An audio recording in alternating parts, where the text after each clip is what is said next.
Karachi medical dental college کی union نے باقاعدہ ایڈمنسٹریٹر کراچی بیرسٹر مرتضی وہاب کو ایک کھلا خط لکھ دیا ہے، جس میں یونین کے رہنما کہتے ہیں کہ ہم کے ایم ڈی سی کے غیر تدریسی عملے کے اراکین کالج میں ہونے والی زیادتیوں اور رائج لاقانونیت سے آپ کو آگاہ کرنا چاہتے ہیں۔ ہم نے عرصہ 4 ماہ پہلے اپنے 15 اور 10% ایڈ ہاک الاؤنس کے بقائے جات کے لیے اپنے ادارے میں احتجاج کیا تھا، جس کے نتیجے میں ہمارے بیشتر ساتھیوں کا انہوں نے کالج سے تبادلہ کر دیا تھا، یہ اختیاری کمیٹی کا کہہ رہے ہیں۔ کالج کو غیر قانونی تالہ بندی کی گئی، تدریسی عمل کو معطل کیا گیا، جس سے اسٹوڈنٹ کی تعلیم کا نقصان ہوا، او پی ڈی بند کر دی گئی، جس سے غریب مریض علاج معالجے سے محروم ہو گئے، اسٹاف کو دھمکیاں دی گئی، تنخواہ روک دی گئی، اسٹاف کے لوگوں پر کالج میں داخل ہونے پر پابندی عائد کر دی اور اپنا حق مانگنے کی سزا میں اسٹاف کے کچھ ارکان پر ایف آئی آر کٹوا دی گئی اور مقدمہ درج کرا دیا۔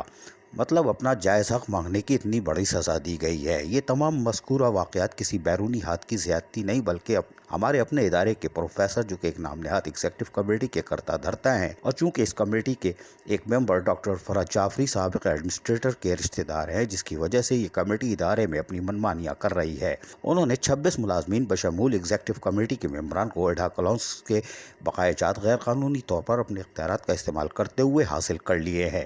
جس کا دستاویزی ثبوت بھی موجود ہے۔ ادارے کے انتظامی اور مالی امور میں قابض ہیں، اختیارات کی جنگ چل رہی ہے اور مالیاتی فنڈ کو ہڑپ کر لیا گیا ہے اور تمام نظام کو تباہ برباد کر دیا گیا ہے، جس کی وجہ سے طالب علم کا مستقبل خطرے میں ہے اور ملازمین میں بے چینی پائی جاتی ہے۔ اب ہم آپ کو جولائی کی تنخواہ سے محروم ہونے کے حوالے سے بھی بتاتے ہیں۔ تاہم اس ایگزیکٹو کمیٹی کے ممبران جن کے نام درج کیے گئے ہیں، ان کا کہنا تھا کہ نرگس انجم کو بھی ہراساں کیا گیا، جس کی ایف آئی آر کاٹی گئی ہے، کوئی بات نہیں۔ تاہم یونین رہنما نے کہا کہ ہماری آپ سے پرزور اپیل ہے کہ اس غیر قانونی، ظالم، جابر، کرپٹ عناصر پر مبنی اس کمیٹی کو فی الفور معطل کرنے کے احکامات جاری کیے جائیں اور ادارے کے انتظامی اور مالیاتی معاملے کو جلد از جلد حل کرنے کے احکامات جاری کیے جائیں، تاکہ طالب علم کا تعلیمی سال برباد نہ ہو اور ہماری تنخواہیں اور ہمارے بقائے جات کے معاملات حل ہو سکیں، تاکہ تمام ملازمین کو ذہنی طور پر اطمینان ہو اور وہ اپنے فرائض حسن خوش اسلوبی سے ادا کریں۔ عزیز عارف، KBS بلدیاتی نیوز کراچی۔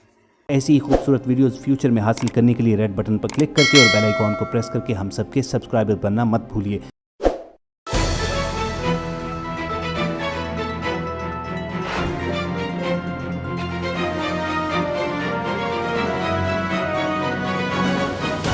KBS بلدیاتی نیوز۔